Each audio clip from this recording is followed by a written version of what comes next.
Assalamualaikum warahmatullahi wabarakatuh. Perkenalkan, saya Devi Sufi Ruhma dari Prodi S1 Teknik Sipil dengan NIM 21052361727. Pada kesempatan kali ini, saya akan mengajak teman-teman untuk berdiskusi dan membahas tentang pelanggaran dan penegakan hukum di Indonesia, di mana di dalamnya kita juga akan membahas mengenai solusi, faktor, dan peran mahasiswa dalam menegakkan supremasi hukum di Indonesia. Pertama-tama, kita perlu mengetahui pengertian dari pelanggaran dan penegakan hukum itu sendiri. Penegakan hukum dapat diartikan sebagai penegakan peraturan perundang-undangan dengan menindak setiap pelanggaran terhadapnya melalui sistem peradilan pidana yang melibatkan peran dari pihak kepolisian, kejaksaan, pengacara, badan-badan peradilan, dan sejenisnya. Sedangkan pelanggaran hukum berarti perbuatan yang dilakukan oleh subjek hukum yang melanggar ketentuan atau peraturan yang telah ditetapkan. Harus ada perbuatan yang melawan hukum, kesalahan, dan hubungan sebab akibat antara perbuatan itu dengan kerugian agar suatu perbuatan dianggap melawan hukum. Hubungan dari keduanya adalah penegakan hukum mengacu pada upaya mendorong masyarakat untuk mengikuti aturan hukum yang berlaku atau disebut juga tindakan preventif, serta pemberian sanksi hukum pada kasus pelanggaran hukum di masyarakat sebagai upaya represif. Sebagai negara hukum, Indonesia harus menjunjung tinggi supremasi hukum. Berbagai aturan hukum diciptakan yang harus diikuti dan diterapkan dalam kehidupan bermasyarakat, berbangsa, dan bernegara. Pada tahun 1998, terdapat salah satu agenda reformasi yaitu menegakkan hukum dengan menghapuskan tindak pidana korupsi, kolusi, dan nepotisme. Namun, sejak reformasi digulirkan dan memasuki tahun 2000-an, agenda penegakan hukum yang diharapkan bisa tercapai nyatanya masih jauh. Korupsi justru makin merajalela di Indonesia, seperti misalnya kasus-kasus berikut.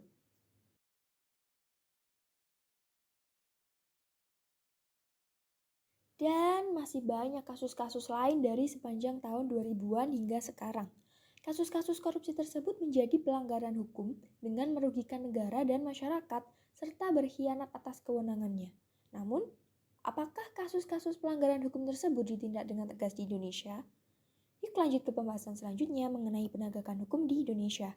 Sebelum itu, mari kita perhatikan kasus-kasus berikut ini. Seperti yang telah kita lihat, penegakan hukum di Indonesia saat ini dirasakan oleh masyarakat tidak atau belum menunjukkan hasil sebagaimana yang diharapkan. Hukum masih dirasakan tajam ke bawah tetapi tumpul ke atas. Asas persamaan di hadapan hukum belum terimplementasi dengan baik. Artinya, dalam melakukan penegakan hukum, aparat penegak hukum masih membedakan siapa yang melakukan perbuatan melawan hukum. Hal ini sangat ironi mengingat bahwa Indonesia sebagai negara demokratis harus menegakkan hukum secara berkeadilan.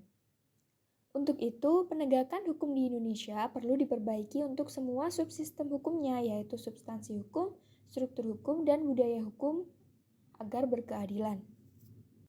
Yang pertama, terdapat perbaikan substansi hukum.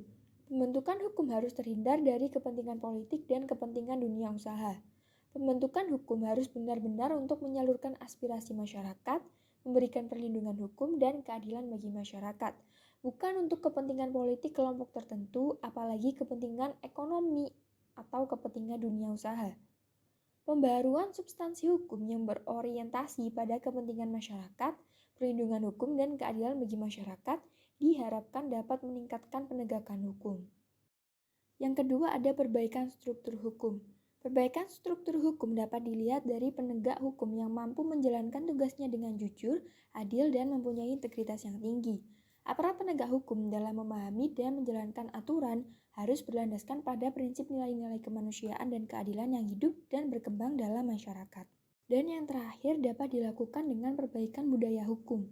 Pembangunan budaya hukum masyarakat dapat dilakukan dengan peningkatan kesadaran hukum karena kemajuan suatu bangsa juga dapat dilihat dari tingkat kesadaran hukum dan kepatuhan atau ketaatan masyarakat terhadap hukum.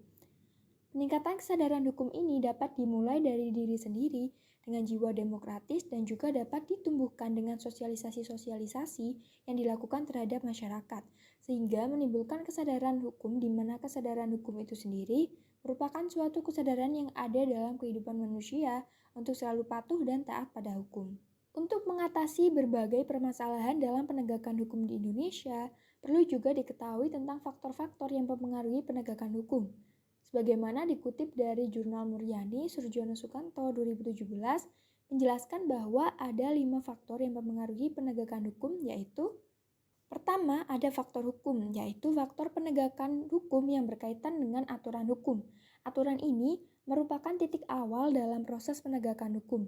Bisa dikatakan aturan inilah yang menjadi pedoman bagi aparat penegak hukum dan juga masyarakat. Yang kedua, ada faktor penegak hukum adalah peran aparat penegak hukum dalam menegakkan aturan hukum yang berlaku.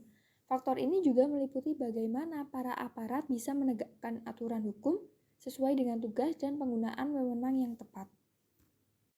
Yang ketiga, ada faktor sarana dan prasarana. Adalah ketersediaan sumber daya pendukung dalam proses penegakan hukum. Sarana dan prasarana ini harus dikaji lebih jauh, khususnya tentang kualitas dan kuantitas atau jumlahnya. Yang keempat, ada faktor masyarakat, yaitu faktor yang berkaitan dengan masyarakat, khususnya mengenai pemahaman dan pengetahuan soal aturan atau norma hukum. Faktor ini juga meliputi kepercayaan dan pemikiran masyarakat terhadap aparat penegak hukum. Dan yang terakhir ada faktor kebudayaan, yaitu ketetapan tentang apa saja yang boleh atau harus dilakukan dan mana yang dilarang. Dalam kaitannya dengan penegakan hukum, faktor kebudayaan menyuruhi bagaimana perilaku masyarakat sebelum dan setelah mengetahui norma hukum yang ada. Nah, terkait dengan berbagai permasalahan mengenai semakin melemahnya supremasi hukum yang terjadi di negara Indonesia, peran serta mahasiswa dalam upayanya untuk kembali menciptakan supremasi hukum di Indonesia sangatlah berperan penting. Apalagi hal ini dikaitkan dengan keberadaan dari berbagai pihak untuk terus memperlemah sistem hukum di Indonesia dan sudah mencakarkan kukunya dengan kuat di segala lapisan kehidupannya. Selain itu, upaya lain yang harus dilakukan oleh mahasiswa sebagai wujud tanggung jawab dalam menegakkan supremasi hukum di Indonesia dapat dilakukan dengan terus memberikan sorotan maupun kritikan tajam terkait dengan upaya pemerintah dalam menerapkan sistem hukum di Indonesia. Upaya lain yang harus dilakukan adalah terus menyebarkan asas responsif kepada pemerintah agar senantiasa tanggap terhadap persoalan masyarakat secara umum.